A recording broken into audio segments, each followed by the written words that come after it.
Kiat teman-teman sekalian untuk dekat dengan Allah Subhanahu wa taala adalah kata kuncinya paksakan ibadah.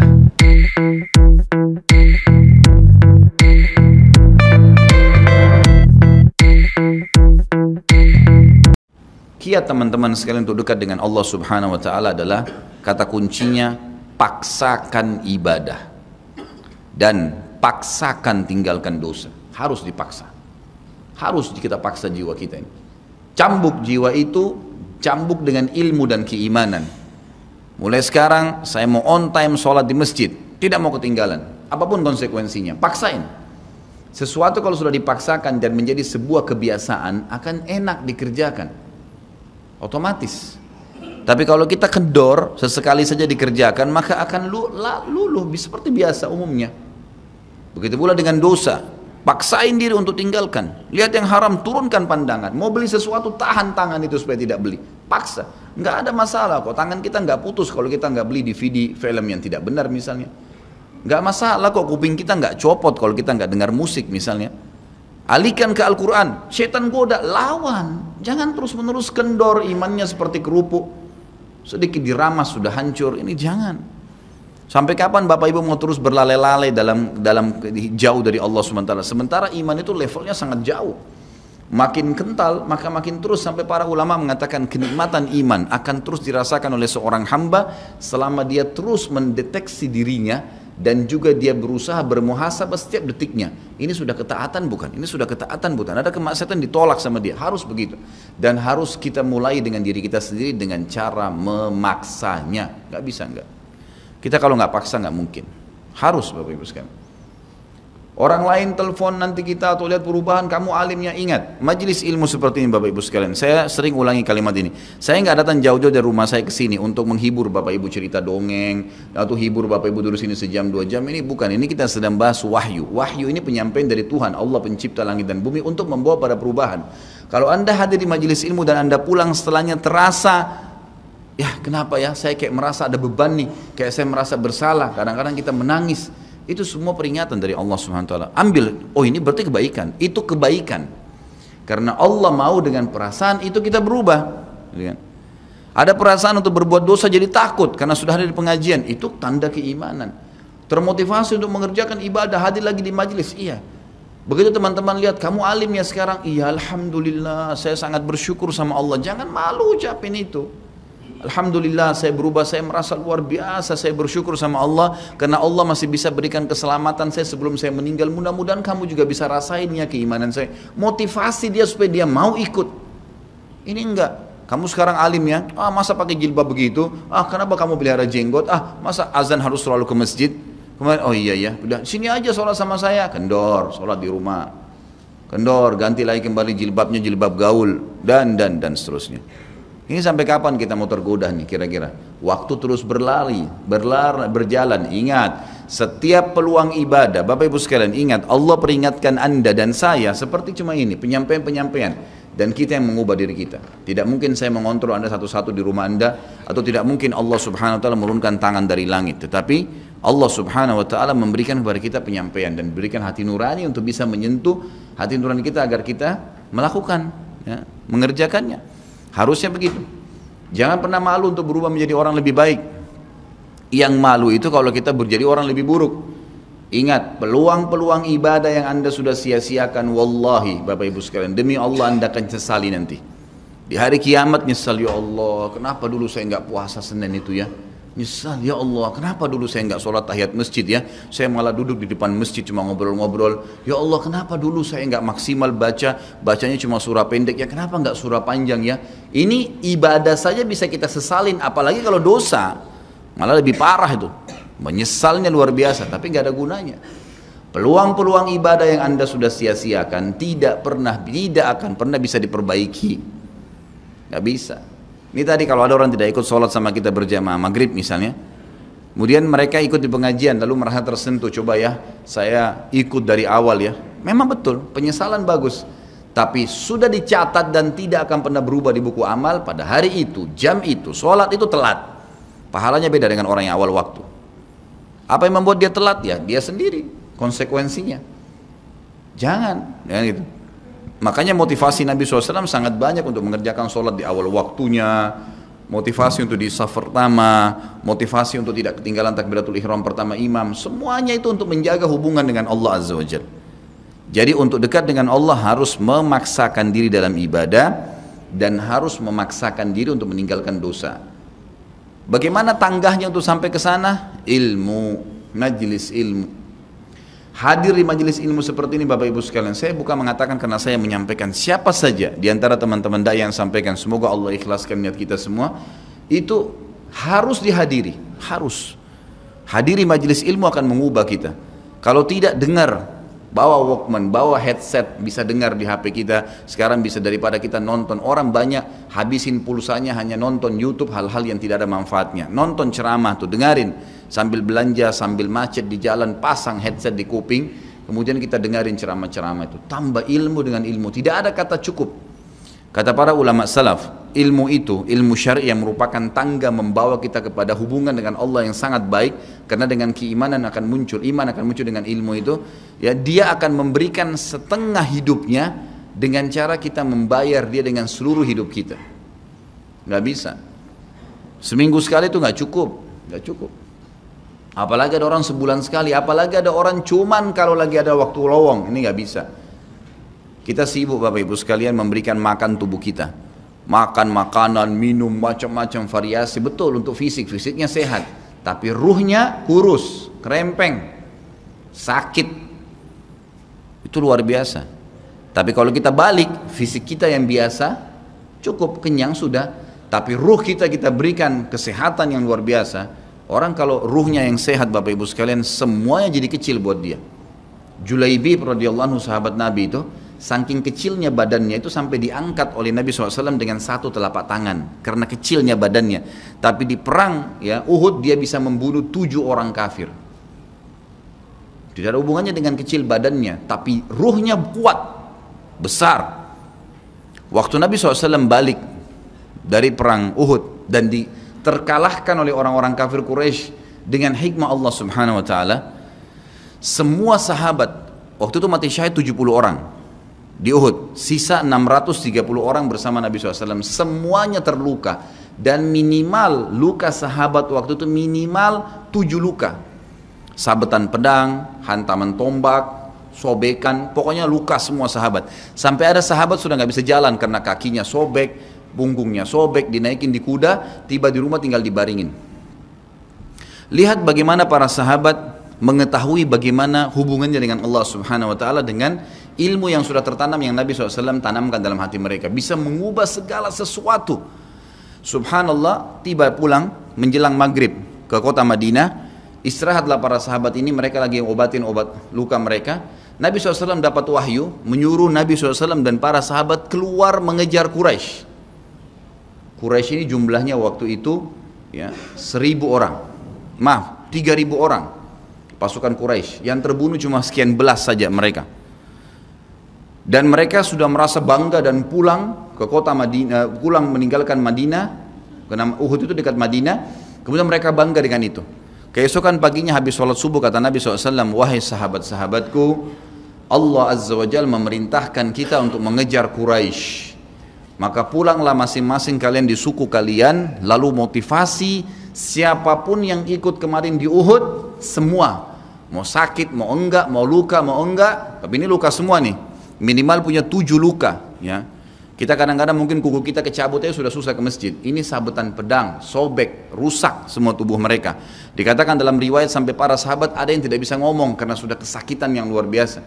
Kata Nabi SAW, semua yang ikut di Uhud kemarin keluar lagi.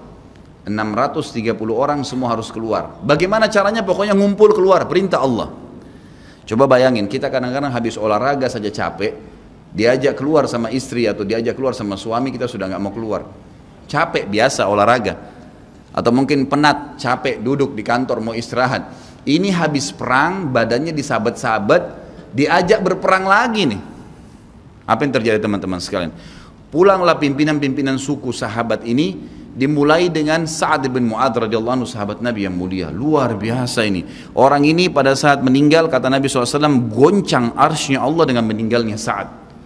Saat pulang ke kaumnya lalu berkata, wahai kaumku, Sesungguhnya Nabi SAW menyuruh kalian untuk kembali menyerang Quraisy. Pada saat itu mereka lagi ngumpul saling ngobatin luka, dan di depan mereka yang saling ngobatin luka itu adalah Usaid bin Khudair, sahabat Nabi yang mulia. Ini sahabat Nabi yang satu dari Aus ini, kalau membaca Al-Quran malaikat turun dari langit dengarin bacaannya, luar biasa. Lagi ngobatin lukanya sambil dia berkata, waktu dikatakan Nabi SAW menyuruh kalian mengejar Quraisy, kata Usaid bin Khudair lagi ngobatin lukanya, sami'na wa ata'na, kami dengar dan kami patuh, ditinggalin lukanya. Lalu seluruh suku itu saling nopang satu sama yang lain mendatangi masjid Nabi SAW untuk ikut berperang lagi. Nggak ada satupun yang tinggal. Ada yang luar biasa, saya terus terang nangis waktu dengar kisah itu, luar biasa. Dua orang anak muda Ansar, saya setiap kenang kisah ini selalu nangis, nggak bisa tahan karena luar biasa. Anak dua orang ini belasan tahun umurnya, dan dua-duanya nggak bisa jalan, Bapak Ibu sekalian, nggak bisa jalan. Luar biasa. Sudah sobek kakinya, sobek punggungnya, bahkan dikatakan di bagian leher ada irisan, di bagian lehernya ada irisan, gitu kan. Kesakitan. Dua-dua ini diturunkan dari kuda, ditidurkan, adik kakak nih. Tapi saya tidak ingat, namanya tidak disebutkan dalam kisah, tapi ini kisah luar biasa. Dan kemarin kebetulan Imam Masjid Haram atau saya lagi umroh nyebutin kisah itu juga. Hampir satu masjid orang menangis mendengarkan kisahnya. Dia mengatakan, waktu sampai ke telinga adik kakak ini umurnya belasan tahun ya, di bawah 20 tahun. Kalau Nabi SAW memanggil seluruh yang hadir di Uhud untuk kembali berperang. Ini mereka nggak bisa jalan nih. Si kakak bilang sama adiknya, kita nggak bisa tinggal di sini nih. Rasulullah SAW sudah memanggil kita untuk menjawab panggilan Allah. Kata adiknya, bagaimana caranya kita merangkak? Bagaimana caranya kita ke sana? Nggak ada yang bisa nopang. Ini berdua lagi sakit. Mereka cuma tinggal sama ibunya. Lalu berkata si kakak, sekali saya seret kamu, sekali kamu seret saya. Mereka saling seret satu sama yang lain, Bapak Ibu sekalian, sampai di hadapan masjid Nabi SAW. Lihat bagaimana iman mereka kepada Allah Subhanahu Wa Taala, luar biasa. Dan ini tidak bisa kecuali kalau dipaksakan. Kalau tidak dipaksakan nggak bisa. Semoga Allah Subhanahu Wa Taala jadikan kita orang yang selalu memaksakan diri untuk ibadah. Karena kalau tidak, kita nggak paksakan, kita akan mati dalam keadaan konyol dan menyesal, karena tingkatan-tingkatan di surga akan hilang. Percuma. Baik, saya bacakan pasal kedua. Adab terhadap Allah Subhanahu wa taala. Seorang muslim hendaknya melihat segala sesuatu yang telah diberikan Allah kepadanya dengan tiada terhingga, yakni berupa kenikmatan yang tak terhitung. Terlindungnya dia pada saat menempel di dalam rahim ibunya, ketika berupa nutfah atau air mani, menentukan perjalanan hidupnya hingga hari bertemu dengan Rabbnya Allah Azza wa Jal. Hendaknya ia bersyukur kepada Allah atas nikmat itu dengan lisannya, yakni memuji dan menyanjung Allah secara semestinya. Juga bersyukur kepada Allah dengan anggota badan, dengan cara menggunakannya di dalam ketaatan kepada Allah Subhanahu wa taala. Karena mengingkari nikmat, tidak mengakui kelebihan yang diberikan Allah, mengingkarinya beserta kebaikannya, bukanlah termasuk adab kepada Allah. Sebagaimana Allah berfirman dalam surah An-Nahl ayat 53, A'udzubillahi minasyaitonirrajim. Wa ma bikum min ni'matin faminallah. Dan apa saja nikmat yang ada padamu maka itu dari Allah datangnya. Dalam surah An-Nahl ayat 18 Allah berfirman, A'udzubillahi minasyaitonirrajim, wa in ta'uddu ni'matallahi la tuhsuha. Dan jika kalian menghitung-hitung nikmat Allah, maka kalian tidak akan mampu untuk menghitungnya. Begitu banyak nikmatnya Allah, Bapak Ibu sekalian. Kita berbuat maksiat, pelanggaran-pelanggaran, tapi Allah masih bisa memberikan kita oksigen gratis, cahaya masih bisa ditangkap oleh mata kita, telinga kita masih bisa menangkap suara sehingga mengetahui apa yang diinginkan oleh kita. Setelah bertahun-tahun berbuat dosa, dengan taubat kepada Allah, Allah bisa ampuni. Itu luar biasa. Nikmat Allah tidak bisa terhitung. Rugilah orang-orang yang tidak menyembah Allah Subhanahu wa taala. Dan kalau seandainya, kata Ibnu Taimiyah rahimahullah, orang-orang yang bermaksiat kepada Allah itu tahu bagaimana nikmatnya keimanan yang ada dalam hati kami ini, sehingga kami bisa menangis dan kami bisa merasakan dekatnya dengan Allah, bahkan merindukan surga dan selalu merasa diri jauh dari neraka, maka niscaya mereka akan membelah dada-dada kami dan mengambil keimanan itu, karena mereka tidak akan pernah merasakannya. Keimanan akan membuat makanan sederhana menjadi mewah, tidur di tempat yang biasa akan menjadi nyaman, bahkan cobaan seberat apapun menjadi kecil buat kita karena keimanan kepada Allah Subhanahu wa taala. Dan itu sebuah nikmat. Itu hanya bisa dirasakan kalau kita betul-betul memaksakan diri beribadah kepada Allah Subhanahu wa ta'ala. Allah berfirman dalam surah Al-Baqarah 152 dari selanjutnya, A'udzubillahi minasyaitonirrajim. Fadhkuruni azkurkum washkuruli wala takfurun. Ingatlah selalu aku, kata Allah. Selalulah berzikir, selalulah patuh, selalulah kerjakan ketaatan-ketaatan, nikmatilah yang halal, jauhilah yang dilarang, maka aku akan ingat kepada kalian. Bayangkan kalau seorang presiden mengingat kita, bagaimana bangganya kita disebut-sebut nama kita di hadapan orang-orang yang di sekitarnya. Bagaimana dengan Allah pencipta langit dan bumi yang mengingat kita. Dan bersyukurlah kepadaku dan jangan kalian mengingkari nikmat-nikmatku. Oleh karena itu, tidaklah beradab jika seseorang lari kepada sesuatu yang tidak memiliki tempat pelarian, bersandar kepada yang tidak memiliki kemampuan apapun, serta bertawakal kepada yang tidak mempunyai daya dan kekuatan. Allah Subhanahu wa taala berfirman dalam surah Hud ayat 56, A'udzu billahi minasyaitonir rajim, ma min dabbatin illa huwa akhidun binasiyatiha. Tidak ada sesuatu atau tidak ada suatu binatang pun melainkan dialah yang memegang ubun-ubunnya. Allah Subhanahu wa taala memegang semuanya. Harimau pun yang buas. Demi Allah Bapak Ibu sekalian, kalau Anda minta kepada Allah tidak akan bisa menerkam Anda. Pasti itu. Api pun tidak membakar Nabi Ibrahim alaihissalam karena memohon kepada Tuhannya api itu. Semuanya bisa berubah dengan hubungan kepada Allah Subhanahu wa taala. Ini kekuatan yang luar biasa ini. Seseorang kan sangat tenang hidup dimanapun asal dia jaga hubungannya dengan Allah Subhanahu wa taala. Dalam surah Zariyat ayat 50 Allah Subhanahu wa taala berfirman, A'udzu billahi minasyaitonir rajim, fafirru ilallah inni lakum minhu nadhirun mubin. Bersegeralah kalian kembali kepada Allah, taatilah Allah, sesungguhnya aku sebagai pemberi peringatan yang nyata dari Allah Subhanahu wa taala kepada kalian. Nabi SAW mengingatkan orang-orang Mekah pada saat mau turun ayat ini. Beliau mengatakan, wahai orang-orang Quraisy, apakah kalau saya mengatakan bahwasanya di luar kota Mekah ini ada pasukan yang akan menyerang kalian, kalian akan percaya apa yang saya ucapkan? Kata orang-orang Quraisy, tentu saja hai Muhammad, karena kami tidak pernah dengar kamu bohong sekalipun seumur hidupmu. Maka Nabi SAW segera menunggangi keadaan tersebut, mengatakan, wahai Quraisy, ketahuilah sesungguhnya saya utusan Allah dan di belakang saya ini ada azab yang menyedihkan. Jangan sampai kalian kufur.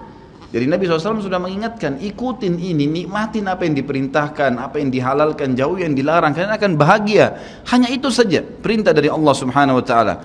Nabi SAW sudah mengingatkan orang-orang Quraisy dan juga jadi pelajaran buat kita.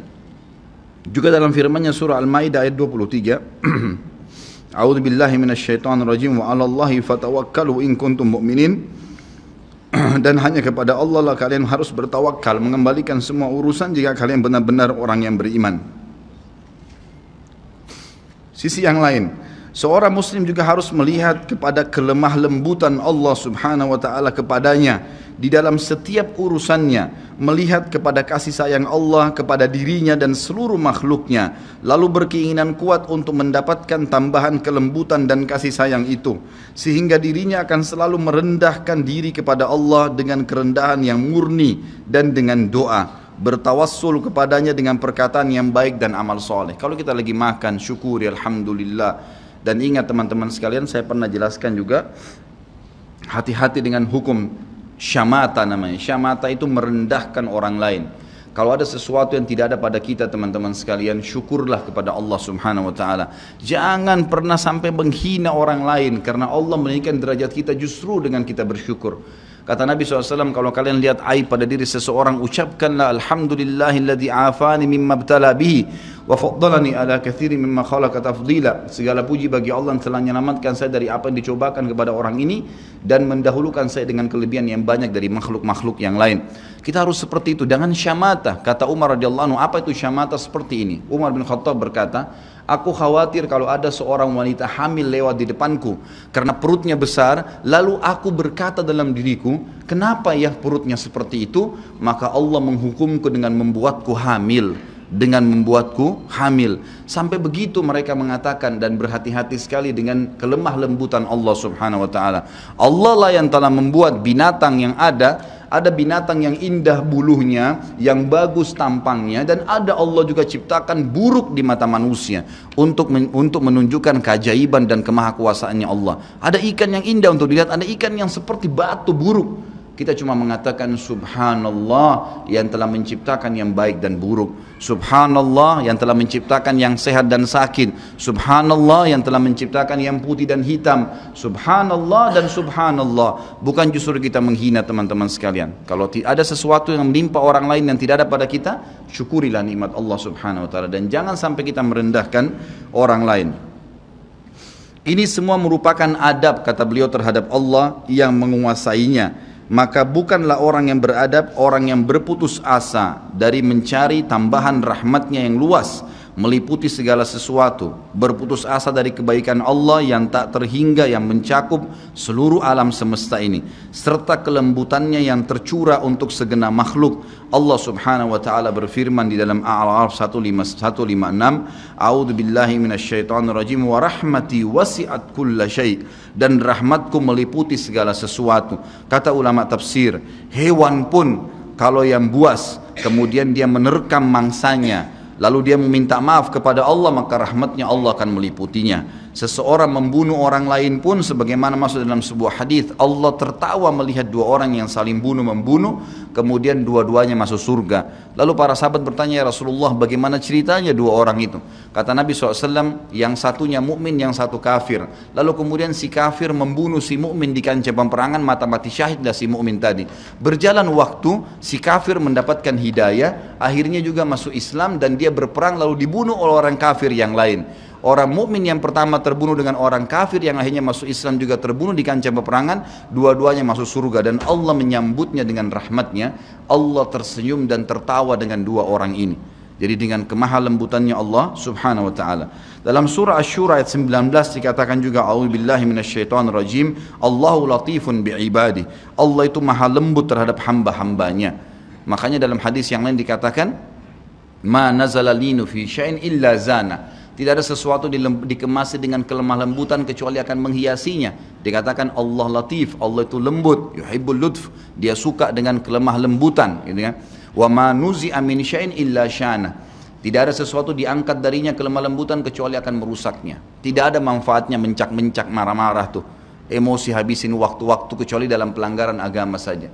Tapi kalau bukan pelanggaran agama, maka jangan, tidak perlu semua. Dikatakan dalam hadis Bukhari, Nabi SAW kalau berhubungan dengan hak beliau urusan dunia, semuanya ditoleransi. Tapi kalau sudah berhubungan dengan hak Allah subhanahu wa ta'ala, barulah beliau tegas. Ya, ini sifat Nabi Muhammad SAW. Kita baca dua ayat lagi baru kita tutup. Sudah masuk waktu? Surah Yusuf ayat 87, A'udzu billahi minasyaitonir rajim, la tai'asu mir rauhillah. Janganlah kalian putus asa dari rahmat Allah. Sebagaimana hadis tentang orang yang membunuh 99 jiwa, kemudian dia datang kepada seseorang abid, orang ibadah tapi tidak punya ilmu. Apakah Allah masih akan ampuni saya? Dia mengatakan tidak mungkin. Kamu membunuh 99 jiwa. Lalu kemudian dia membunuh orang itu, kata Nabi SAW, digenapkan 100. Kemudian dia menemui seorang yang alim, lalu dia bertanya, apakah Allah masih ampuni saya dengan 100 orang yang sudah saya bunuh? Maka kata Nabi, kata orang tersebut, tentu saja Allah rahmatnya telah meliputi segala satunya. Allah akan terima taubatmu. Maka dia bertaubat. Pada saat dia bertaubat orang tersebut kepada Allah SWT, lalu dia mau pulang setelah bertaubat, lalu dia meninggal tengah jalan. Kata Nabi SAW, Allah mengutus dua malaikat, satu malaikat rahmah, satu malaikat azab. Malaikat rahmah akan membawa ruhnya yang memperlihatkan taman dari taman surga, dan malaikat azab memperlihatkan lubang dari lubang neraka. Maka datanglah malaikat yang ketiga menghakimi di antara keduanya, lalu kemudian malaikat ini mengatakan, yang datang ketiga yang menghakimi dua malaikat yang sedang memperebutkan orang yang tadi baru taubat ini, ukurlah jejak kakinya. Maka diukur, ternyata jalan menuju ke tempat taubatnya itu lebih satu jengkal kaki, ya, satu jengkal kaki saja. Maka dengan itu Allah masukkan dia ke dalam surga. 100 jiwa sudah dibunuh, teman-teman sekalian. Ini bukan main-main. Dosa yang sangat besar, tapi rahmat Allah sangat luas. Az-Zumar ayat 53 kata Allah subhanahu wa ta'ala juga, A'udzu billahi minasyaitonir rajim, wa la taqnatu mir rahmatillah. Jangan pernah putus asa dari rahmat Allah subhanahu wa ta'ala. Paragraf terakhir yang saya bacakan, nanti insya Allah kita lanjutkan setelah sholat ba'diyah isya. Seorang muslim harus melihat bagaimana dahsyatnya siksaan Rabbnya. Allah SWT maha lembut, tapi jangan lupa Allah azabnya sangat pedih. Seorang muslim harus melihat bagaimana dahsyatnya siksaan Rabbnya, kerasnya azab dan kecepatan hisapnya. Kalau datang seketika, gitu kan? Dan tidak ada yang bisa bendung, sehingga dia bertakwa atau takut kepadanya, menjaga diri terhadapnya, serta meninggalkan segala kemaksiatan. Maka ini pun merupakan bentuk adab kepada Allah, sehingga tidaklah seseorang itu beradab menurut orang-orang yang berakal apabila ia menentang Allah dan berlaku aniaya atau zalim. Padahal ia seorang hamba yang lemah, namun justru menentang Rabb yang maha perkasa lagi maha kuasa, maha kuat lagi maha perkasa. Dan Allah berfirman dalam surah Ar-Ra'd ayat 11, A'udzu billahi minasyaitonir rajim, wa idza aradallahu biqaumin su'an fala maraddalah wa ma lahum min dunihi min wal. Dan apabila Allah menghendaki keburukan terhadap satu kaum, maka tidak akan pernah ada yang bisa menolaknya, dan sekali-kali tidak ada pelindung bagi mereka selain Dia. Kalau Allah sudah mau hancurkan, maka tidak akan pernah ada yang bisa membendung. Juga dikatakan dalam surah Al-Buruj ayat 12, A'udzu billahi minasyaitonir rajim, inna batsya rabbika lasyadid. Sesungguhnya azab Rabbmu benar-benar keras. Jadi teman-teman, jangan tantang Allah. Kalau anda buat dosa, lindungi, tutupilah dan bertaubat kepada Allah. Jangan tantang, nggak mungkin lah, masa Allah haramin, ya sudah diolok-olok orang yang berbuat ketaatan, ini berbahaya. Karena kalau datang azabnya Allah, Bapak Ibu sekalian, menyakitkan sekali, sangat luar biasa. Saya sarankan juga anda bisa ya melihat di YouTube azab-azab Allah, itu akan banyak cuplikan yang orang-orang memang kena kutukan dari Allah Subhanahu wa taala. Bisa mudah-mudahan menambah iman kita. Ayat yang terakhir adalah surah Al-Imran ayat 4 yang bunyinya, A'udzu billahi minasyaitonir rajim, wallahu azizun dzuntiqam. Allah itu maha perkasa, maha mulia, dan Allah mempunyai balasan siksaan yang sangat keras. Ingat, Allah memang maha pengampun, tapi Allah juga dari sisi lain azabnya sangat keras. Maka harus hati-hati Bapak Ibu sekalian dalam menjaga hubungan dengan Allah Subhanahu wa taala. Nanti kita lanjutkan lagi dengan yang tersisa setelah salat ba'diyah insyaallah. Subhanakallahumma bihamdika asyhadu an la ilaha illallah astaghfirullah wa atubu ilaih. Wassalamualaikum warahmatullahi wabarakatuh.